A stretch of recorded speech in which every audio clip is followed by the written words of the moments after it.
You've probably heard of the cliche, sticks and stones may break your bones, but words may never hurt. However, in today's classrooms, playgrounds, and cafeterias, words can damage the soul. Well, bullying is very real. You know, some parents think, well, it's just a rite of passage. I survived that, you'll survive that. It's not only very real, but it's very injurious in terms of someone's mental health. There are actually 4 types of bullying: physical, verbal, emotional, and cyberbullying. And while each are equally damaging, cyberbullying can affect many adolescents several times on a daily basis. Online bullying can also be more psychologically savage than schoolyard bullying. When I was young, there was bullying, but there wasn't cyberbullying. Cyberbullying is something that we know is increasing, and it's 24/7. So you can imagine if you feel bullied during a school day or during a day at any point, and you go home, you feel safe, you feel secure, no one can get to you. Cyberbullying is 24/7, and that is scary to think you could get an email, something on your Facebook, a text, which will make you feel bad about yourself, which is bullying. So it's not so much that it's better or worse, it's really changed. And the 24/7 nature of it can be very overwhelming. According to MARC, the Massachusetts Aggression Reduction Center, studies have found that 30 to 60% of teens have been cyberbullied online, and 85 to 90% of those teens have not told their parents. The Needham Public Schools 2011 Performance Report indicates that in 2010, the number of middle school students who reported being victims of cyberbullying has decreased over the past 4 years. Still, Madelman says it's important to speak up and say something if you're being targeted, and there are several reasons why kids say nothing.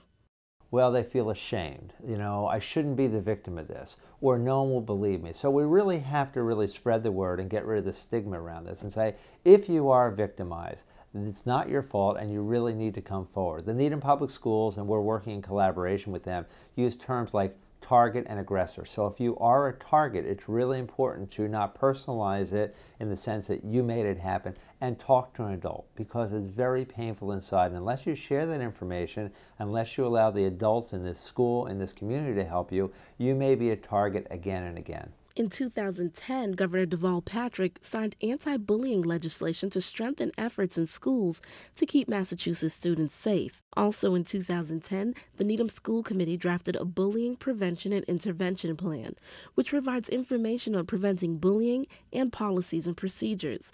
Both Needham Youth Services and the Needham Public Schools has published a new brochure that aids in this process. This gives parents a lot of resources from which to call and talk to their children about, because it's hard to know how to start the conversation and exactly what to say. For more information on talking to your children about bullying, you can visit the Needham Youth Services website at needhamma.gov and look for bullying intervention services. Up next, Seth McCoy speaks with Meghan McCoy, Program Coordinator from Massachusetts Aggression Reduction Center. Stay tuned to learn more about bullying. Like she hadn't thought of that. Hold your fire! What? We're playing online. So? You need to stop, think, connect. Stop. Before you play, make sure your game's safety settings are active. Think about your online behavior and report any online bullying or harassment. And never share personal information with anyone you don't know. Then connect, knowing you're helping make the web safer for you and for everyone. Make Stop, Think, Connect part of your daily online routine.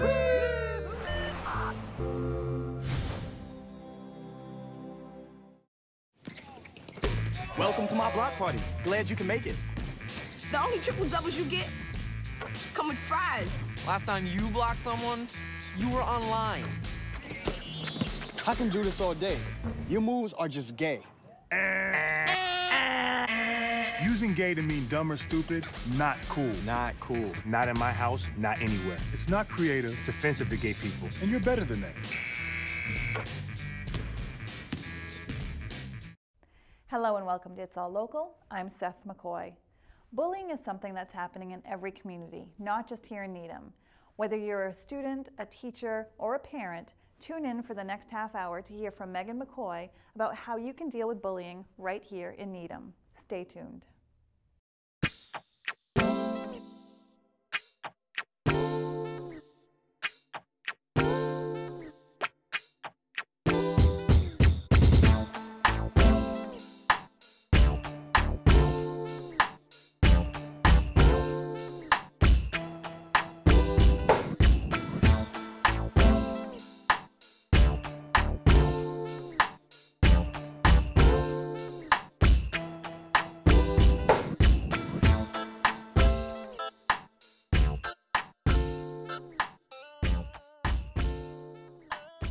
And joining me now is Meghan McCoy, Program Director from the Massachusetts Aggression Reduction Center, or MARC. And I should start off by saying we are actually not related. People at home are probably thinking, oh, because I actually had my sister on the show at one point. You were not a cousin, you were not a sister. No, I'm not a family member of any sort, but yeah. Thank you for being here on It's All Local. Thanks for having me. We're talking about bullying today, which is a serious subject. What does MARC do? Explain for the people at home so they understand. Well, MARC is an academic center at Bridgewater. So we do a number of different things. We do our own research. We provide training and services for public schools, K through 12. So we train students, we train faculty, we train parents, and we do all really surrounding bullying and cyberbullying issues. So with the research that we do, we're able to develop the programming, and then being an academic center offers us the opportunity to use students so we work on the high status peer model with middle and high school students. We use undergraduates, we use graduate students. So it allows us to offer the programs at little to no cost, which is really huge. So when you go into a school, how are the programs shaped? Well, we're working with students. There's two different types of programs. So there's a large group assembly, which is kind of a one-shot. We offer discussion guides for follow-up, and then we also do small group trainings. Now, the small leadership trainings for students, those are actually usually held at Bridgewater. So schools will bring 25 or 30 kids to Bridgewater to be trained. So the educational assemblies are really just that. They're presentation, give information, just kind of disseminate the topics that we want to talk about. And then, the small leadership trainings are helping them to conceptualize some sort of programming that they can run at their schools. There's been a lot of talk about bullying in the media in the last couple of years. Have you seen an uptick in people contacting MARC to come and give them trainings? Absolutely. We've really seen an increase, particularly with the passage of the new law, which required that faculty in Massachusetts are trained. So requests for faculty trainings really increased dramatically. Requests for student trainings, we've always been pretty busy. We generally book up for student trainings, I would say by April of the year before. So we were booked in April of this year for this entire school year. We have a waiting list already for the 2012-2013 school year. Wow. So we're definitely in high demand. Our staff has grown exponentially since I've been there. I've been with the MARC program for 5 years, and when I started there was 4 full-time staff members, including graduate students, and now we have 8. So 8 or 9. Trying to think. Yeah. So you mentioned legislation. What is it here that we have in Massachusetts in terms of bullying? Well, we have a really great law that was passed. I believe it was May 6th, 2009. And essentially what this law says is that, there's a couple different components to it. So it defines bullying, and then it requires schools to have a policy in place. So how they're going to deal with it. Anytime bullying is reported, what are the steps you're going to take? How is it going to be investigated? And then it really doesn't lay out consequences or anything like that, but it just says that schools must respond, and they must have this published policy in place. Now, the way that this impacts faculty is faculty must be trained, and schools can kind of determine when they want to do that. Is it every 2 years? Is it when 15% of our staff turnover? How are we going to kind of define that? And then it's all school personnel. So this includes secretaries, workers in the cafeteria, janitors, bus drivers, anyone who comes into contact with students. And then also too, when bullying is reported, schools must notify someone at home. If it's thought to be illegal, schools must notify the police. So those are the pieces that are a little different. When I work with kids, I always say this is how it affects you, is that, schools must notify someone now. It used to be that schools could say, we're going to handle it here, we're going to, kind of figure it out on school but now they have to notify people. So that's, it's 17 pages, I believe. So it's a lot of information in the legislation, but essentially those are the main components. There's a no name calling day that I believe is January. It's the last Wednesday in January every year that Governor Patrick has set out and set aside for that. So there's a lot of different pieces, but the main piece is the published policy, the faculty training, and then programming must be in place for students. It must be implemented across the grades. There should be curriculum in place, and all of it has to be evidence-based, which is one of the things that sets the legislation in Massachusetts apart. A lot of other programs can be kind of just common sense programs. Massachusetts, we require that you're using something that's evidence-based. What does that mean? That means that you have data to back up that it's actually working. So, for instance, at the MARC program, we have a K through 5 curriculum and we have a high school. And so what we do is we pilot these programs and we get feedback. So, you know, we do feedback surveys and get information about, do you think this has made an impact? Has it actually shown a difference?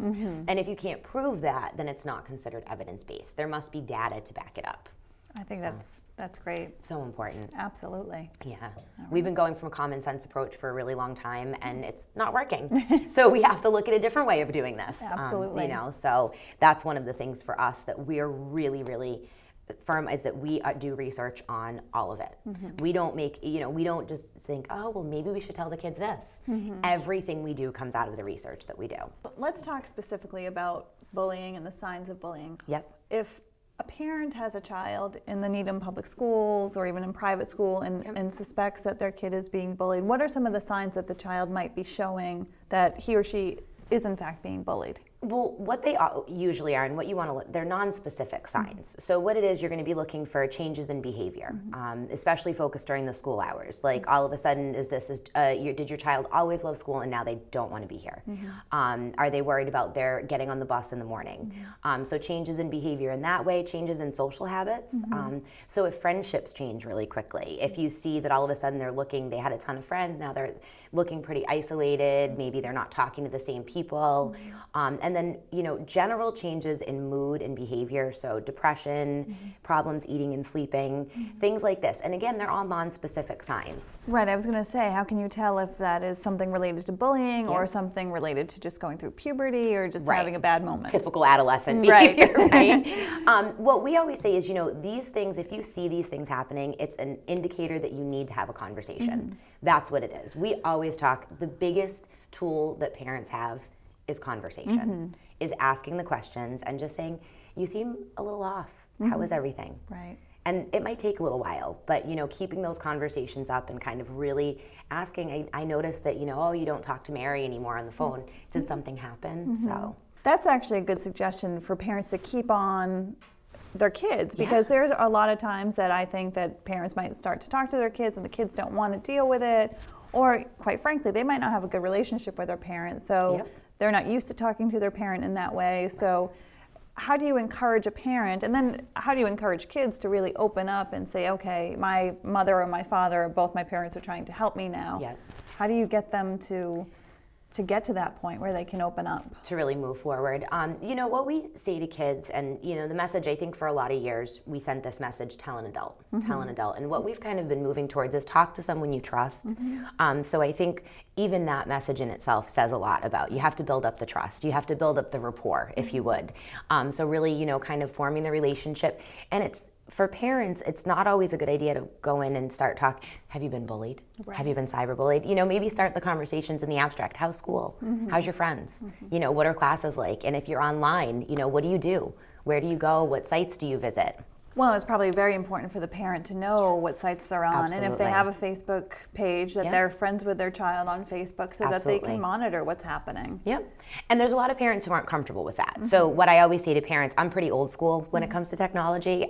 So I always tell parents, you can be old school, you don't have to be, but then if you're not going to be on Facebook, you want to enlist the help of the community, help of friends, family, because there are definitely people in your family and in your life that are on Facebook that can friend your children and keep an eye on them and things like that. And aunt, a cousin, Yeah, exactly. There's going to be somebody who's Facebook obsessed. Absolutely. So, like me. I'm Facebook obsessed. So. Exactly. So they can all call you and you can keep an eye on them. Exactly. So yeah, there you go. For a small fee. Yeah. How do you tell the difference between a child who is bullying and a child who maybe is just teasing? Because it's a fine line, but there is a difference. Absolutely. The defining characteristics for bullying is that it is a repetitive act that is repeat over time and that is targeted and intentional. And it also involves some sort of power imbalance between the students. What we find most often, I think, as adults, we think traditionally of like size. I'm bigger, I'm stronger, I'm older. That's not really what we see in schools today. What we really see is something that's a little different. Popularity and social status tends to be that kind of power difference that we see among students. So, you know, really being very aware that there's a distinction between fighting, between teasing, between bullying, and knowing that those three components must be there for something to be called bullying. Right. I think defining it is so important. It's the first thing we do in any presentation, whether it's kindergartners or 12th graders or parents, or it's, what is the difference? Right, and I think that's important too, is that bullying can happen at any age, Absolutely. any stage in life, because Absolutely. certainly even in your adult life, you might run into people who bully you. Yeah, and absolutely. It's just a matter of how you deal with them. So what are the tips that you give to kids on how to deal with bullies? Well, we talk a lot about, because really it's a very complex kind of social structure, so our program is more of a preventative program in nature. So we don't do a lot of counseling and treatment with victims and bullies per se, but what we do is we try to work towards creating a climate where kids feel comfortable to stand up and say, I'm not going to stand around and watch this, or I'm not going to laugh along with a joke. I'm not going to spread the rumors. I'm not going to get involved in the gossip. So it's really telling kids, it's okay to say, no, I'm not going to be part of that. Right. On the other hand, it's very easy for kids to get involved in that group think and go along with what everybody else is saying. Yep. And it does take a strong child to basically say, this is wrong, what you're saying is wrong, what you're doing is wrong, and I'm not going to be part of it. Absolutely. And what we do is what I always try to do for kids. I'm kind of a loudmouth. So I'm one of those people that could, walk up and say, I don't like what you're doing. Right. But I always say to kids, we're all different. We all have to think about what works for us. Maybe you're a person who's just going to walk away. Right. And that's okay. As long as you're not standing around and supporting the people who are bullying and harassing and things like that. So. Yeah, I remember one time when I think I was in 5th grade, and there was a girl who was teasing a friend of mine. Yep. And I did say to her, and it was just me and her one-on-one in the hallway. Yep. And I said to her, I'm like, you wouldn't like it if somebody made fun of you for the way you look. Yeah. And she kind of looked at me like, huh. Yeah. Like she hadn't thought of that. So a lot of times it might just be calling the bully out and saying, look, you're different from me. We're all different. Right. Yep. And it's, you wouldn't want somebody treating you this way, so why are you treating this other person that way? And sometimes I think it has a lot to do with their home life too. There could be things going on at their home that causes them to then go into school and take out their anger or angst on somebody else. Yep. What are the differences between bullying in person and cyberbullying? Really, the kind of dichotomy that we've created, like bullying and cyberbullying, is really kind of false. What we've seen in our research is that they're very interrelated. If you see bullying in person, you're probably going to be seeing it online, particularly once they hit the middle and high school ages. Really, the only difference is the dynamic. The dynamic changes online. The power structure changes. So what you might see is kids who are not so powerful in school maybe are a little more powerful online. So it's really just the dynamic. The behaviors themselves are very similar. But I think with cyberbullying, the same thing is happening, that we're overusing the term. Everything is called cyberbullying. Everything. It's even worse than bullying. Right. And so it's important, again, to make that distinction. So there are things that are bullying and there are things that are cyberbullying, and then there's other stuff. Right. There's fights, there's conflict. Right. So. And how do you deal if, let's say I'm a parent and my daughter is I think she's being bullied, but in fact, it's just a little disagreement she's having with a few of her friends. Yep. How do I not get too, I don't want to say enraged, but how do I not get too worked up? And what are the steps you take to decipher whether or not it's just, okay, they're just having a spat, or this is something I need to take seriously? Yep. I think, again, the conversations are going to help you. So is it a one-time thing? They just got into a fight and it's maybe not such a big deal? Or do you know that it's been happening for a while? Is your child being targeted versus, there's 5 or 6 girls or boys targeting your child? These might be indicators. But I do think what you said, too, is so important, that it's really important as parents that we don't show our children how upset we are. Right. It's hard to do. I remember going to my mom when I was in 6th grade, and she would tell me, and I could see her getting upset, and I can't believe these girls are doing this to you, and and what the message that sends to the children is that they don't want to upset us. Right. They don't want to see that. So I know it's difficult, but one of the tips that we say to parents is really try not to let your child see how upset you are.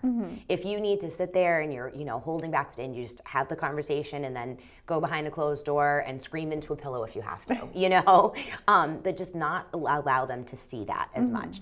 And especially not getting enraged and kind of fighting back with the bully's family or confronting. you know, again, you want to act as a role model. Right, and you actually see that though sometimes where a parent will then, okay, your kid's gonna be on my kid, well, I'm gonna be on you, and that's obviously not the right way to respond. No, absolutely. It's the two wrongs don't make a right, you know, so if you're modeling those behaviors for your children, that's what they're gonna see, and they're gonna think this is the way you handle these problems. And what you want them to think about are the more proactive ways, the more productive ways of, you know, maybe it's for some kids, there's all sorts of strategies, I think, and it's important to remember that all of our children are different. And I think it's important to ask them, what do you think would work? If someone came to you, what would you want, you know, if you went to one of your friends, what would you want them to say to you if you were upset? And teach them how to be a good friend, teach them how to support their friends, because the developmental kind of tendency is for kids to want to talk to other kids. Right. So help your child be a good support system. You know, I think that's a really important thing too. So. Do you find that that can work too? Is that if you're sitting down with a child and saying, how would you respond to this? And then they can take it, let's say they're being bullied, can they then take that and execute what they're talking about and see a change in the other kids? Yeah, I mean, generally speaking, and again, you know, I think kids are very good at translating that and saying, okay, because if you ask them, it's an idea that they come up with. And again, this goes back to why we have students decide what programming they want to implement at schools, because when they're invested, when it's their idea, they're much more likely to be able to accomplish something with it.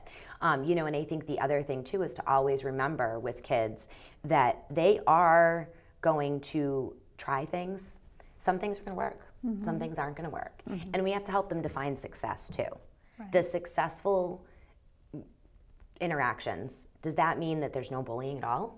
Or does it mean that maybe if you came and reported and talked to mom or dad or talked to your brother or sister, did it maybe just make you feel better? You know, so we have to help them define that. Right. If they want that instant quick answer, then maybe we have to help them think, well, maybe that's not going to happen, but maybe I'll just feel a little bit better. Right. Exactly. Maybe, you know, so we have to help them look at it that way too. Bullying has been around forever. I mean, obviously before us, before our parents. I feel like it's just all of a sudden in the last probably 5 years, it's just everywhere. Do you attribute that to the fact that everybody has cell phones, people have Facebook, MySpace when it was popular, Twitter? Is that why we're hearing so much about it, and that the results seem to be so drastic? And not to say that kids weren't committing suicide, you know, 5, 10, 15 years ago, however many years, you know, people have been bullying, which is forever. Forever and ever. You know, but it just seems that now it's just everywhere. And of course, with the Phoebe Price case, that was, you know, everybody started talking about it, I think, in full force. And I think that's what it really has a lot to do with. I think you hit it right on the head that bullies have been around forever. This has been going on for as long as any of us could remember and before we could remember. But the thing is, there's a lot of media exposure. It's become kind of the hot topic, you know, so, and I think it's become a word that for kids, there's a lot of emotional impact to that word, and kids are hardwired to get our attention. Right. So if they know that a word gets our attention, oh, I was bullied, what am I going to do? I got to call school, I got to, you know, then they know how to get that reaction out of us. So I think that it's been going on, but I think it's really been the exposure in the media has had a lot to do with it, and a lot of the high profile cases and the really tragic consequences. You know, so again, I think that kids have been hurting themselves for many years for many reasons. This just happens to be this one that's come to the forefront. Right. For us. We've talked a lot about what we can do for kids who are bullied, but let's talk about what we should be doing if we suspect our child or our niece, nephew, cousin, what have you, is actually doing the bullying. What signs can you look for in your child that say, I might have an issue here because my son or daughter may be a bully? Yeah, absolutely. I think one of the things to look at is how they're behaving at home. You know, if you see overly aggressive behavior with siblings, with other family members, with other kids in the neighborhood or whatever, that might be a sign to you that if it's happening there, then it's probably happening other places. You know, a little bit of brother and sister fighting is normal, but when it's really abusive, really repetitive, you know, these are things you want to pay attention to. You know, and then asking from other sources. Are they involved in Girl Scouts? Are they involved in some sort of activity? Call the school. Are you having any problems? Are you seeing any of these things? You know, is it just happening at home or is it happening elsewhere? And then again, I think, you know, helping them to develop empathy is so huge. So the understanding that, you know, what I do impacts others, and how does that impact people? How would it impact me? Right. You know, and intervening if you see things happen. Absolutely, you want to intervene. It doesn't make you a bad person. You know, you can say that to kids. You're not a bad kid. You're great, but I just don't want to see you treat others like that. And so what tips do you give parents on how they should be interacting with others? You know, I think just the general, you know, the messages that we've been brought up with. You're respectful, you're kind, you're, you know, and being a good friend. How do you want your friends to be loyal, to be honest? What do those things mean for you? And I think particularly with the online stuff, something I've thought about a lot lately is that I think we send messages to kids a lot about what they're expected. Hold the door for people, say please, say thank you. But we don't translate those into what you're doing online. Right. So we give them the messages, oh, you can't whisper at a table with 10 people, but does that translate into the things you do online? Right. And that's an important conversation to have. Absolutely, and something probably parents don't really think about is, okay, we need to not only tell our kids to be nice in person, but we also have to tell them to be nice whether they're online or sending a text message, which is something, again, it's a whole new world. Right. Right? I mean, this is something we didn't grow up with, so. Absolutely. Yeah. Did you hear recently about the teacher, I think a teacher in New York State, who is trying to illustrate to her class about bullying and the effects of hurtful words, and had each student take a piece of paper and basically crumble it up, and then try to reopen the piece of paper and then make it perfect again. And her illustration was, you know, when you say a hurtful word to somebody or push somebody around, this is the result. You might not see that, but you can't make that perfect. You can't take away the hurt. And that's the other thing to mention too, is that bullying can be physical, but it also can be verbal.